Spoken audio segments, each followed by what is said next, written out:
14 फरवरी 2019 को एक तरफ तो पूरा देश वैलेंटाइन डे मना रहा था, तो वहीं कश्मीर के पुलवामा में दोपहर 3:37 पर सीआरपीएफ की बस पुलवामा से गुजर रही थी कि तभी वहां पर एक कार आती है और सीआरपीएफ की छठी बस से टकरा जाती है, जिसके बाद वहां पर ब्लास्ट हो जाता है।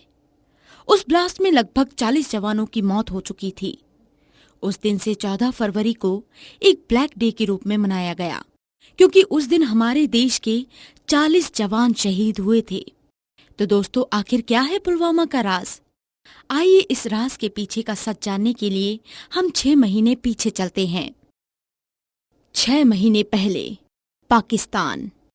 साहिल, तुम्हें जन्नत मिलेगी, जन्नत।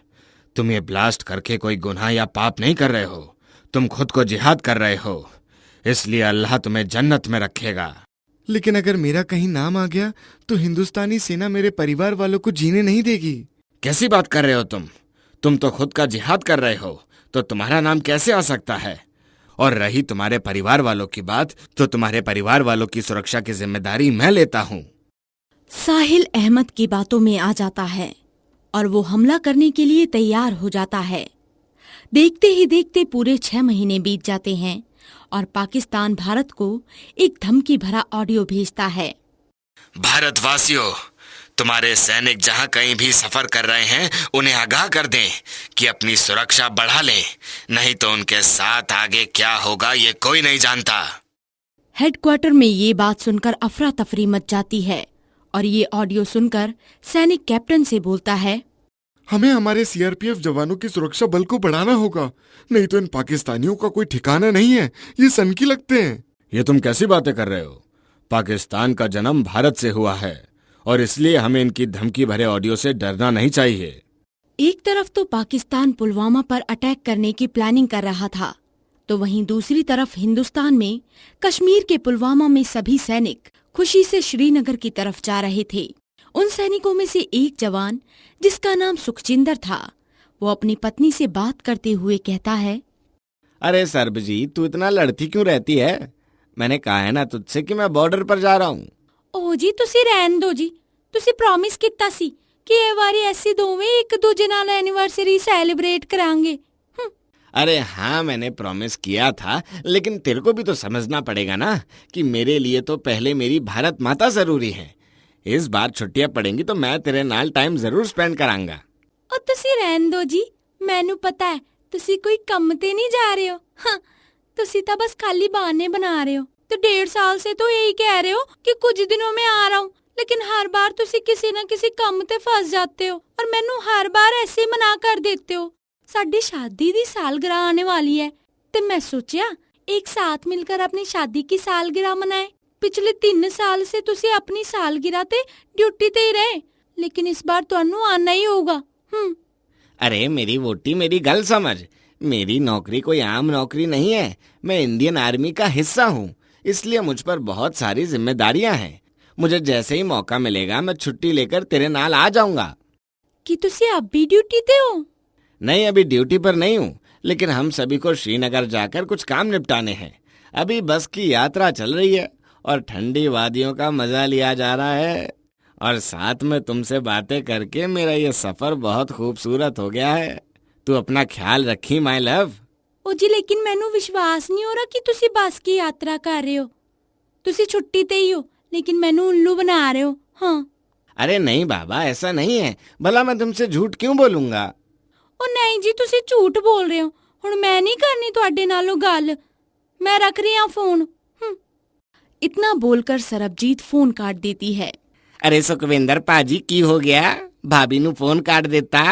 अरे क्या बताऊं वीरे, ये मानने को तैयार ही नहीं है कि मैं ड्यूटी कर रहा हूँ। भाभी नू यहाँ की वादियों का वीडियो बनाकर सेंड कर दियो पाजी, भाभी नू यकीन हो जाना है। वीरेंद्र की बात सुनकर सुखजिंदर उसकी बात से सहमत होता है, जिस पर सुखजिंदर अपनी बस की खिड़की से बाहर ठंडी वादियों और बर्फीले पहाड़ों का सुंदर सा वीडियो बनाकर व्हाट्सएप करता है। सुखजिंदर सरबजीत के मोबाइल पर वो वीडियो व्हाट्सएप करने के बाद फोन को एक साइड रखकर अपने काबिले वालों के साथ हंसी खुशी गाने लगता है। तो वहीं दूसरी तरफ अहमद साहिल को फोन करता है और कहता है, साहिल, समय आ गया है। तुम्हें अब अपने मुल्क के लिए कुछ करके दिखाना होगा। ठीक 3:37 पर पुलवामा के बाईपास रोड पर सीआरपीएफ की एक बस गुजरेगी। उधर ही तुम अपनी कार को तेज स्पीड में ले जाना और उनकी बस में टक्कर मार देना। ठीक है जनाब। लेकिन हाँ, याद रखना, तुम्हारी कार में भारी मात्रा में आरडीएक्स है। तुम अपनी कार को उस आरडीएक्स की बस में जितनी तेजी से टक्कर मारोगे उतनी ही तेजी से हमला होगा। तो अब तुम अच्छे से तैयार हो चुके हो। जाओ, अपने मकसद को कामयाब करके आओ। तुम्हारा ये मकसद पूरा होते ही तुम्हें जन्नत मिलेगी। इतना कहकर अहमद फोन रख देता है, जिसके बाद साहिल मुस्कुराते हुए अपनी कार में बैठ जाता है और अपनी कार को स्पीड में ले जाने लगता है।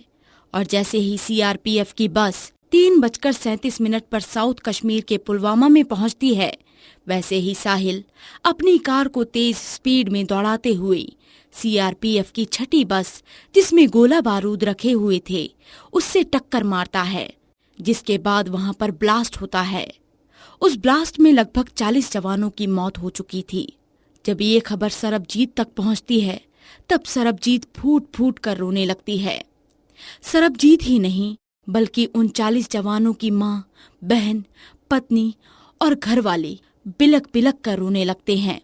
साथ ही हिंदुस्तान के सीने में एक आग लग जाती है और वो अब पाकिस्तानियों से अब बदला लेना चाहते हैं, जिसके बाद ये खबर आग की तरह पूरे हिंदुस्तान के साथ साथ पूरे विश्व में फैल गई।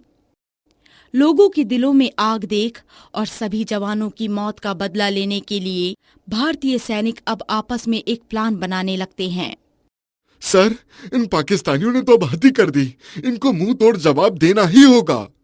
तुम सही बोल रहे हो। इस बार पानी सर के ऊपर पहुंच चुका है, लेकिन हमें अभी गुस्से से नहीं बल्कि शांति से काम लेना होगा।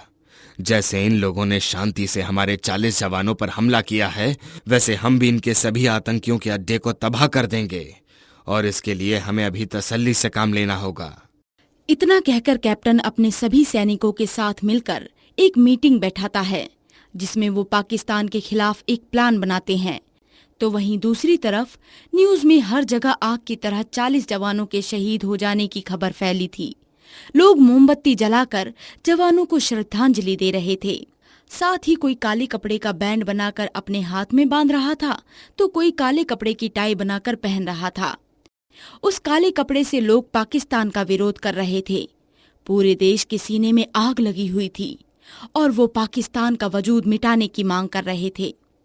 भारत के प्रधानमंत्री इंडिया गेट पर उन 40 जवानों को श्रद्धांजलि देने के लिए आए और हर जगह ऐलान कर दिया कि उन 40 जवानों की मौत पर बहुत बड़ा एक्शन जल्द से जल्द लिया जाएगा। ऐसे ही अब पूरे 13 दिन बीत गए और सुबह के 6 बज रहे थे कि तभी लोगों के घरों में न्यूज चलनी शुरू हो गई। न्यूज में दिखाया जा रहा था कि आज की सबसे बड़ी खबर, भारत ने 1000 किलो बम पाकिस्तान के 3 अड्डों पर वायुसेना के द्वारा छोड़ा। वायुसेना द्वारा पाकिस्तान के 3 अड्डे तबाह कर दिए गए हैं।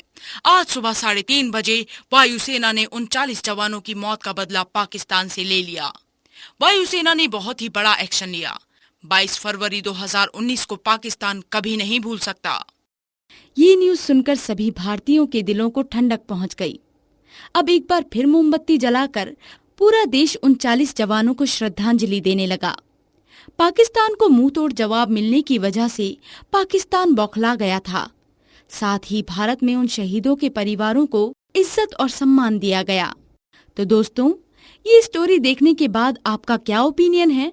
आप अपने जवाब हमें कमेंट सेक्शन में जरूर दें। और अगर आप हमारे चैनल पर नए हैं तो हमारे चैनल को लाइक करें, सब्सक्राइब करें और शेयर करना ना भूलें।